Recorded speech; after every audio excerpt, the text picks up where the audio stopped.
پیدائش پہلا باب۔ خدا نے ابتدا میں زمین و آسمان کو پیدا کیا، اور زمین ویران اور سنسان تھی، اور گہراؤں کے اوپر اندھیرا تھا، اور خدا کی روح پانی کی سطح پر جنبش کرتی تھی۔ اور خدا نے کہا کہ روشنی ہو جا، اور روشنی ہو گئی۔ اور خدا نے دیکھا کہ روشنی اچھی ہے، اور خدا نے روشنی کو تاریکی سے جدا کیا۔ اور خدا نے روشنی کو تو دن کہا، اور تاریکی کو رات۔ اور شام ہوئی اور صبح ہوئی، سو پہلا دن ہوا۔ اور خدا نے کہا کہ پانیوں کے درمیان فضا ہو، تاکہ پانی پانی سے جدا ہو جائے۔ پس خدا نے فضا کو بنایا، اور فضا کے نیچے کے پانی کو فضا کے اوپر کے پانی سے جدا کیا، اور ایسا ہی ہوا۔ اور خدا نے فضا کو آسمان کہا۔ اور شام ہوئی اور صبح ہوئی، سو دوسرا دن ہوا۔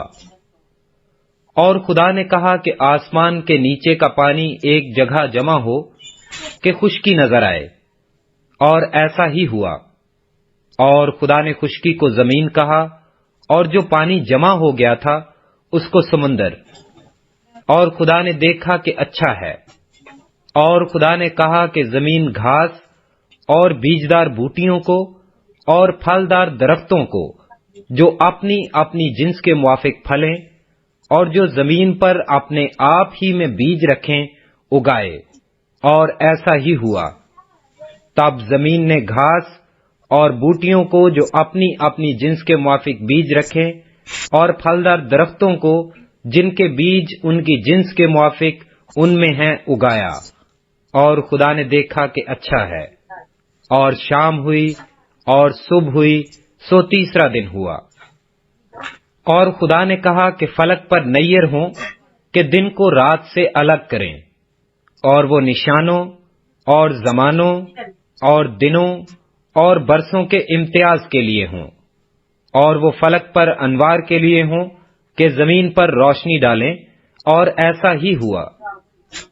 سو خدا نے دو بڑے نیر بنائے، ایک نیر اکبر کہ دن پر حکم کرے، اور ایک نیر اصغر کہ رات پر حکم کرے۔ اور اس نے ستاروں کو بھی بنایا۔ اور خدا نے ان کو فلک پر رکھا کہ زمین پر روشنی ڈالیں، اور دن پر اور رات پر حکم کریں، اور اجالے کو اندھیرے سے جدا کریں۔ اور خدا نے دیکھا کہ اچھا ہے۔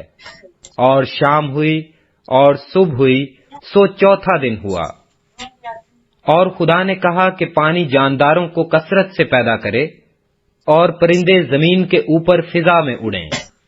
اور خدا نے بڑے بڑے دریائی جانوروں کو اور ہر قسم کے جاندار کو جو پانی سے باکثرت پیدا ہوئے تھے ان کی جنس کے موافق، اور ہر قسم کے پرندوں کو ان کی جنس کے موافق پیدا کیا۔ اور خدا نے دیکھا کہ اچھا ہے۔ اور خدا نے ان کو یہ کہہ کر برکت دی کہ پھلو اور بڑھو، اور ان سمندروں کے پانی کو بھر دو، اور پرندے زمین پر بہت بڑھ جائیں۔ اور شام ہوئی اور صبح ہوئی، سو پانچواں دن ہوا۔ اور خدا نے کہا کہ زمین جانداروں کو ان کی جنس کے موافق چوپائے، اور رینگنے والے جاندار اور جنگلی جانور ان کی جنس کے موافق پیدا کرے، اور ایسا ہی ہوا۔ اور خدا نے جنگلی جانوروں اور چوپایوں کو ان کی جنس کے موافق، اور زمین کے رینگنے والے جانداروں کو ان کی جنس کے موافق بنایا، اور خدا نے دیکھا کہ اچھا ہے۔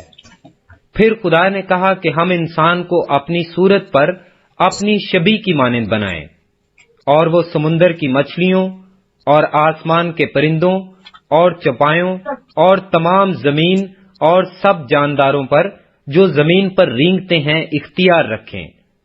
اور خدا نے انسان کو اپنی صورت پر پیدا کیا، خدا کی صورت پر اس کو پیدا کیا، نر و ناری ان کو پیدا کیا۔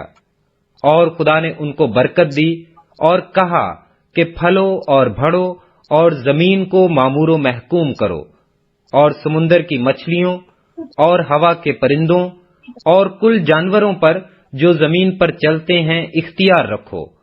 اور خدا نے کہا کہ دیکھو، میں تمام روئے زمین کی کل بیجدار سبزی اور ہر درخت جس میں اس کا بیجدار پھل ہو تم کو دیتا ہوں، یہ تمہارے کھانے کو ہوں، اور زمین کے کل جانوروں کے لیے، اور ہوا کے کل پرندوں کے لیے، اور ان سب کے لیے جو زمین پر رینگنے والے ہیں، جن میں زندگی کا دم ہے، کل ہری بوٹیاں کھانے کو دیتا ہوں۔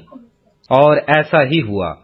اور خدا نے سب پر جو اس نے بنایا تھا نظر کی، اور دیکھا کہ بہت اچھا ہے۔ اور شام ہوئی اور صبح ہوئی، سو چھٹا دن ہوا۔